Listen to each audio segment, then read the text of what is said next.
everyone. കെമിസ്ട്രിയിലെ വളരെ important ആയ ഒരു ടോപ്പിക്കാണ് ഗ്യാസ് ലോസ് എന്നുള്ളത്. Boyle's law, Charles law, Avogadro's law, ഇങ്ങനെയുള്ള ഒരുപാട് ലോസിൻ്റെ തിയറികൾ നമുക്കറിയാമെങ്കിലും അതൊക്കെ ഒന്ന് പ്രാക്ടിക്കലായിട്ട് നമുക്കൊന്ന് കണ്ടു നോക്കാം. ഓക്കെ, അപ്പോൾ ഞാനിതാ ഇവിടെ ഒരു കണ്ടെയ്നർ എടുത്തിട്ടുണ്ട്.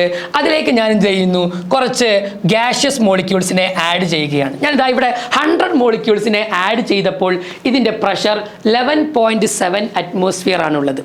ഞാൻ ഇതിലേക്ക് നമ്പർ ഓഫ് പാർട്ടിക്കിൾസ് കൂടുന്നതിനനുസരിച്ച് ഇതിൻ്റെ പ്രഷർ സ്വാഭാവികമായിട്ടും എന്ത് ചെയ്യും, ഇൻക്രീസ് ചെയ്യും. കണ്ടോ, ഞാൻ 200 പാർട്ടിക്കിൾസ് ആഡ് ചെയ്തപ്പോൾ അതിൻ്റെ പ്രഷർ കൂടി 23.4 അറ്റ്മോസ്ഫിയറിക് പ്രഷറായി മാറി. നമുക്കറിയാം നമ്പർ ഓഫ് പാർട്ടിക്കിൾസ് കൂടുന്നതിനനുസരിച്ച് അത് ഇതിൻ്റെ വാളിൽ ഉണ്ടാകുന്ന കൊളീഷൻസ് കൂട്ടുകയും അത് കാരണമായിട്ട് ഈ പറഞ്ഞ സിസ്റ്റത്തിൻ്റെ പ്രഷർ എന്ത് ചെയ്യും, ഇൻക്രീസ് ചെയ്യുകയും ചെയ്തിട്ടുണ്ടാകും.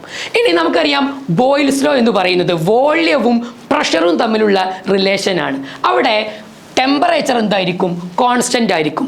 ഒരു കോൺസ്റ്റൻറ്റ് ടെമ്പറേച്ചറിൽ പ്രഷറും വോള്യവും തമ്മിൽ എങ്ങനെയാണ് റിലേറ്റ് ചെയ്തതെന്ന് നമുക്ക് ഇതിലൂടെ പെട്ടെന്ന് കാണാൻ പറ്റും. ഓക്കെ, ഞാനിതാ ഇതിൻ്റെ വോള്യത്തിൽ എന്ത് ചെയ്യാൻ പോവാണ്, ചേഞ്ചസ് വരുത്താൻ പോവാണ്. നിങ്ങൾക്കിവിടെ കാണാൻ പറ്റും ഈ പറഞ്ഞ കണ്ടെയ്നറിൻ്റെ വോള്യം ഞാൻ ഡിക്രീസ് ചെയ്യുന്നു.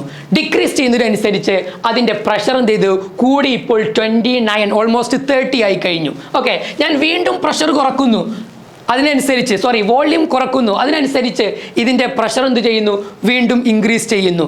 ഞാൻ എത്രത്തോളം വോള്യൂം കുറക്കുന്നുവോ അതിനനുസരിച്ച് പ്രഷർ എന്ത് ചെയ്യും, ഇൻക്രീസ് ചെയ്യും. അഥവാ വോള്യവും പ്രഷറും തമ്മിൽ ഇൻവേഴ്സ്ലി പ്രൊപ്പോർഷണൽ ആണെന്ന് ചുരുക്കം. ഒന്നുകൂടി കൃത്യമായി പറഞ്ഞാൽ ഞാൻ ഇപ്പോൾ എടുത്തിരിക്കുന്ന ഈ ഒരു കണ്ടെയ്നറിൻ്റെ വോള്യം എന്ന് പറയുന്നത് ഇത്രയാണ്. ഇപ്പോൾ ഇതിൻ്റെ പ്രഷർ 46 ആണ്.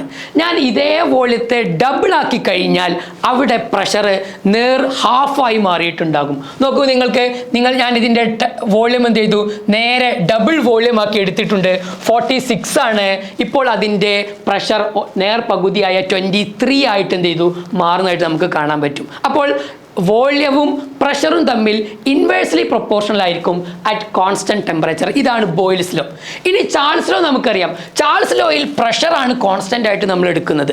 അപ്പോൾ ഇതിൻ്റെ വോള്യവും ടെമ്പറേച്ചറും തമ്മിലുള്ള റിലേഷൻ എങ്ങനെയാണെന്ന് നമുക്ക് നോക്കാം. ഞാൻ ഇപ്പോൾ നിങ്ങൾക്ക് കാണാൻ പറ്റും 300 കെൽവിനാണ് ഇതിൻ്റെ ടെമ്പറേച്ചർ ആയിട്ടുള്ളത്. ഓക്കെ, ഇതിലേക്കിൻ്റെ ടെമ്പറേച്ചർ ഞാൻ എന്ത് ചെയ്യുന്നു, ഇൻക്രീസ് ചെയ്യുന്നു.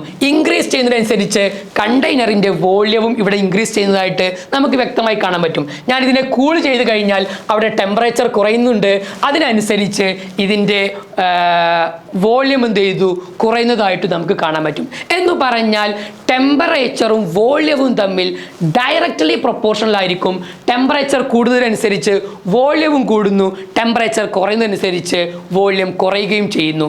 ഇതാണ് ചാൾസ് ലോയിലൂടെ നമ്മൾ പഠിക്കുന്നത്. അപ്പോൾ ഇത്തരം കാര്യങ്ങൾ കൃത്യമായി മനസ്സിലാക്കാൻ വേണ്ടി നമ്മുടെ സ്റ്റെം ജീനിയസിൻ്റെ ഫൗണ്ടേഷൻ കോഴ്സിൽ നിങ്ങൾ ഭാഗവാക്കാവുക. കൂടുതൽ രസകരമായി കണ്ടുകൊണ്ട് നമ്മൾ തിയറികൾ പഠിക്കാൻ നമുക്ക് ഇതിലൂടെ സാധിക്കും. XandY Learning, better foundation, brighter future.